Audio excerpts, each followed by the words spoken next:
Collective. It's your girl, Saudi Rose, coming to you with today's word. How are y'all doing? Happy Friday to you. I don't know where you're at in the U.S., but sending light, love, and protection for you. I know that this big hurricane came out of nowhere. So if you're in the South, especially prayers, if you are experiencing flooding or any other, you know, safety hazards. And I'm in Indiana right now at Culver. And apparently the hurricane is like coming this way, which is really interesting. But I digress. Very emotional. Um, I'm back at Culver. I'm a board member. It's my way of giving back to the school that really was my big break, my opportunity out of poverty, out of, the life that, was limiting me at the time of growing up. And by the grace of God, God opened the door. And when God opened the door for me, I decided to walk through, thus beginning my journey of, where I am today. And like I said, it's been really emotional. I just ran into my favorite teacher, Mr. Kelly. He was extremely, well, he was honored today, and I didn't even recognize him, y'all. It's been like almost 25 years. And he was like, Sonica, I remember you. I was like, oh, Mr. Kelly, one of my favorite. And he was my favorite because he encouraged me to think creatively, analytically. He really challenged my thinking. And he made me feel seen. He made me feel heard. So all of you educators out there, keep doing what you do because you are greatly appreciated and you impact young women like me who are used to be young, and you inspire us to become the best people we can become. So shout out to education, shout out to those professors, shout out to those teachers who are feeding in to the youth. But which brings us to the word today. Nothing, and I mean nothing, can hypnotize me anymore out of what matters. And what matters to me is improving myself to become the best person that I can be, in living a life of intention, doing what I want to do, not what people tell me I should be doing, not letting my fear control and rule me, including um, having an income, um, the relationships in my life, centering healthy, positive relationships where people are feeding into me, where they are helping me grow, where we are loving each other, where we are living a lifestyle that fulfills us all, where we are centering. And this is what Culver is about. This is where it started for me, where we are not only centering what we know in terms of school or education, but it's about being a leadership. It's about being a citizen, an outstanding citizen in your service, in your duty to your community. It's about being a leader and how you really lead. It's about your character. It's about your spirituality. Yes, Culver centers spirituality more so than they did even when I was, here. It's about, also being active, engaged. Sports are big here. This is where I got my foundation for all of who I am today. And this is what I am going to center in raising my children and my family. I hope I can send my daughter here if she wants to come. Maybe my boys too. I don't know about my oldest daughter. She's almost college ready, y'all, and that's what I'm focused on. But no one's going to distract me out of what matters to me. That's what matters to me. And no one, literally, no one can take me off the path that I'm on to be a spiritual leader, to be a spiritual teacher, to be a leader, period. To be a leader that does what I would want to do, and I can say what I want to say when I want to say it, to be an entrepreneur, to be a philanthropist. If if I get no, when I get the millions and billions that I'm planning on getting, this place, I'm definitely gonna buy a building for it. And I probably would definitely go back to where I came from, Muncie, and definitely invest in programs there. And of course, my alma mater, Princeton. And then, however else I can, y'all. Life is about living to your best intention and being the best that you can be and being the happiness, right? And having fun. I remember when I was at Culver, I loved having fun. I worked hard, but I played hard. And the same, it never stopped. I went to Princeton, y'all. I danced my way through Princeton. This place taught me how to be structured and organized. And I would in Princeton, there's something called the street. So, and it started on Thursday. So, from Thursday to like Sunday morning, off the grid, I'm dancing to reggae in the club, going to Newark or wherever else we would go. Like I just danced, y'all.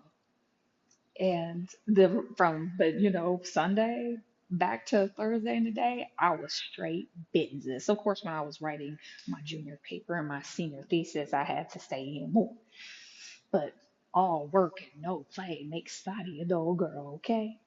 And that's the same philosophy I believe we all have to have in life. We can be driven to achieve our goals, but we gotta make time to have fun. We gotta make time for self care. We gotta make time to spend valuable, engaged times with the people we love, sitting down and eating and having conversations, sitting down and asking, well, what are you interested in? And can I help you with it? And, we have to make time and space for the things that really matter. It's so crazy because the things that I once thought were the most important are now the least, and the things that I thought were the least important are now the most. And I think about myself reflecting, and y'all, when I got to Culver, I took this opportunity and I ran with it because I knew the likelihood of my broke self being in a place like this was amazing opportunity.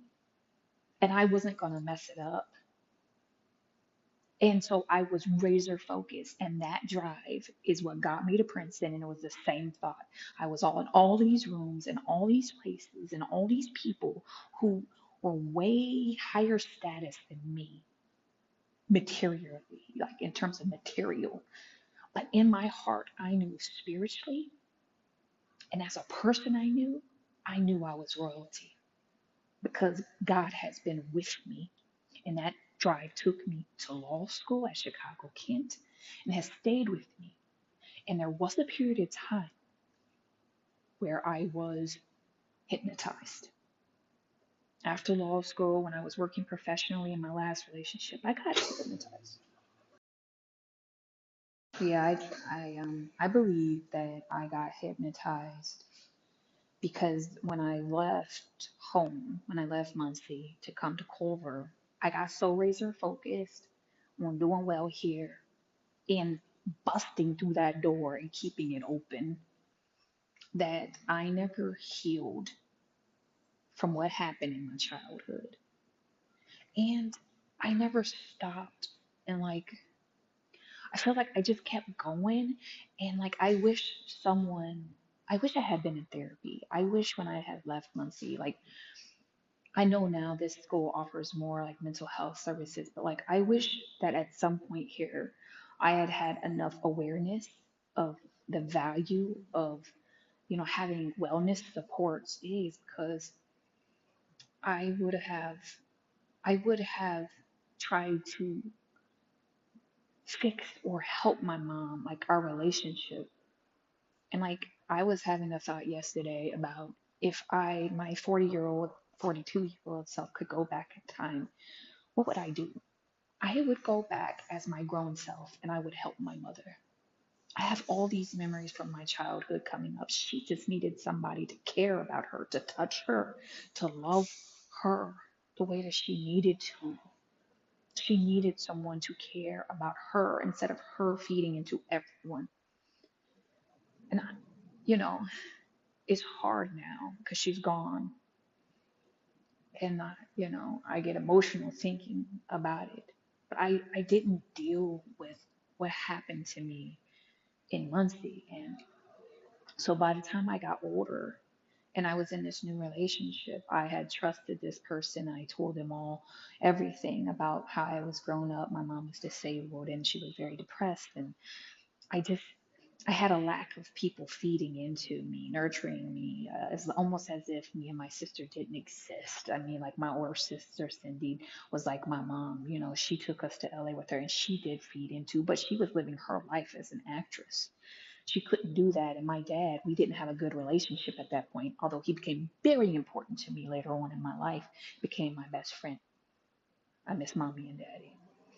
But this relationship I was in, this guy, he was a narcissist and he took everything I had told him about my childhood and my lack of parenting and flipped it on me and made me question everything about me as a parent. One of his favorite things to do, to say to me was, you're so good at your job and you're a sucky mother. And he would do that. He would say it over and over again. And then he would talk about the father of my kids, for my girls, and he would call him all kinds of names and he would say it in front of my kids. And like, he just beat me down. He beat me down and he made me doubt myself for the first time in my life.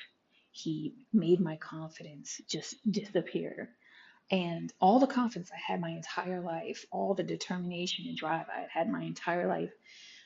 And because I had never healed from that, and because I was insecure about how I can be a good mom and how I could have structure and like I had this lingering doubt in my mind about, because everybody always said it and people always like would put me down over, you're a single mom, you can't possibly do a good job raising your kids by yourself, you need a man, there's nothing that can replace a man. And so in my mind I was like, I gotta find a man because I can never be a man.